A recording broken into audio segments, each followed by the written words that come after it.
What is up, guys? It's Copilot here, and today I'm going to show you guys some tips and tricks to get better at the early game. These tips will work the same if it's pubs or arenas. And I am a small channel, so any likes and any subs would be greatly appreciated. And without further ado, let's get into the video. What's up, guys? So the tips I'm going to tell you guys are going to work in both pubs and arenas. Early game starts from when you jump off the battle bus to when the circle first closes and you're out of your drop spot. So the first tip is going to be landing. Landing is by far the most crucial part of an early game. You can win it all just from having the best landing, or die if you have a bad landing. So as you guys know, the best way to practice your landing is to go to pubs and just keep dropping over and over again and learn the best places to drop from. But since you're watching Kamali, I'm going to teach you guys something that not a lot of people know about. So download an app on your phone called Copilot Landing Assistant. What this app does is calculate your landing spot. So how to work this is when you get inside a pregame lobby, you want to look exactly where the battle bus is going and where it's going over, and then you also want to pick your drop spot. So what you do is then you copy exactly where the battle bus is going on the app and where you also want to drop, and then you want to hit find fastest route. And what that does is it shows you exactly where you need to drop, where you need to drop from, and where to start gliding from. And from this is really good. So if you're really bad at dropping, or you're actually kind of good at dropping, it doesn't even matter because it's like a calculator. What do you rather trust, a calculator doing 2 times 2 or your head doing 2 times 2? Exactly, fact proven. Now you have to decide where you want to drop. Make sure you guys have one landing spot and stick to it, especially if you play arenas. It's a lot of new POIs, so take your time to learn them in playgrounds, or if you don't feel like it, just drop the OG spots like Pleasant, Retail, Salty, and I think there's one more, but I can't really remember. If you're playing arenas, you want to land somewhere secluded, somewhere where not a lot of people will land with you. There's already a lot of guides and websites showing you guys secluded landing spots, somewhere where you don't have to go to fight a lot of people. I'll put the links down in the description to some videos and to some websites, so you guys can go and check it out from there. So now we're going to talk about where you're going to land at your POI. So there's only 2 places where I think is the best to land at your POI. Is either the house for the best positioning or the house with the best loot. For example, if I go retail, I always go to the yellow house because it has 2 chest spawns and a lot of off floor spawns, and I can also see most of the retail row from where I am. So make sure you drop into playgrounds and pick what you think the best house is, the best position, the best loot, and make sure you learn that house and that location like the back of your head. I don't know what the back of my head looks like, so I'm just gonna say like the back of your hand. So when you're looting, obviously always prioritize your gun first, and then after that you want to make sure you get the chests and the floor spawns.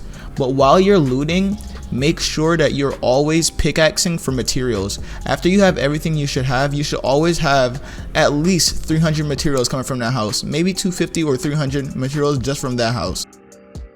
So we know how RNG Fortnite can be. So let's say your first chest is shotgun and minis because you got the luck of an Irish or something. So most of the time your opponent won't have the same luck.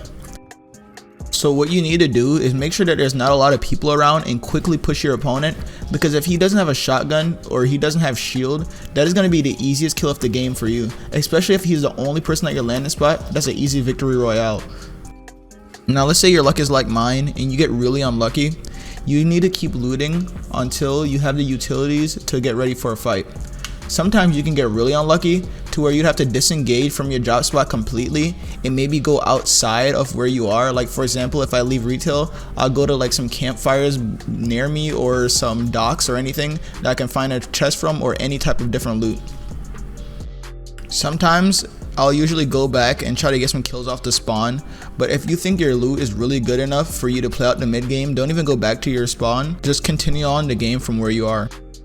Okay, now let's say you have all the essentials to fight off spawn. I would always recommend box fighting the opponent so you don't waste all your mats. And since this game is so annoying now, you have like 10 million grenades, just spam your opponent with as much grenades as you can, since they probably don't have a lot of mats, since they don't watch me and they probably only farmed like 50 mats from outside their house. So make sure you're always watching for third parties, because if you take the first fight, chances are it's someone just sitting there hiding in the bush waiting to shoot you in the back because he knows you have no mats and you're probably low on health. If you have really good loot and a lot of mats and you still end up dying off spawn, make sure you go to creative mode and just keep practicing. Practice box fight, crank as many 90s as you can, face your friends in 1v1s, and do as much as you can to just keep practicing fighting off spawn. And if that's not the case, maybe you should just take a break, get some food, get something to eat, get some rest, And then try again, because you can just be tilted. Because if you're tilted and you don't even notice it, you'll be making a lot of bad decisions. Even if you think the decisions are good in your head, just because you're angry, we tend to make really stupid decisions. Now that you've killed everyone and you're the king of your landing spot, you just earned that early game victory royale. What do you do now? So it all depends on the circle. If the circle is far away, you want to quickly grab a little loot, and then you want to go as fast as possible and get the hell out of there before the circle kills you. Now let's say the circle isn't far away, or you're inside the circle. What you want to do is you want to farm as all the mats as possible. Make sure you get to max, grab as much loot as you can from every single house, and then from there you just get ready for the mid game. So in conclusion, pick a drop spot, get the best landings, pick the best house at the drop spot, take smart fights according to your loadout, and then you want to get that easy victory royale. And as this video comes to an end, I'd really like to thank you guys for hitting 500 subscribers on YouTube. I really appreciate it, and thank you guys so much. If you're new here and this video helped you, I'm going to drop more videos like this. Drop a like and drop a sub, and without further ado, it's Copilot. I got the horses in the bag, horse stock is attached, head is matted black, got the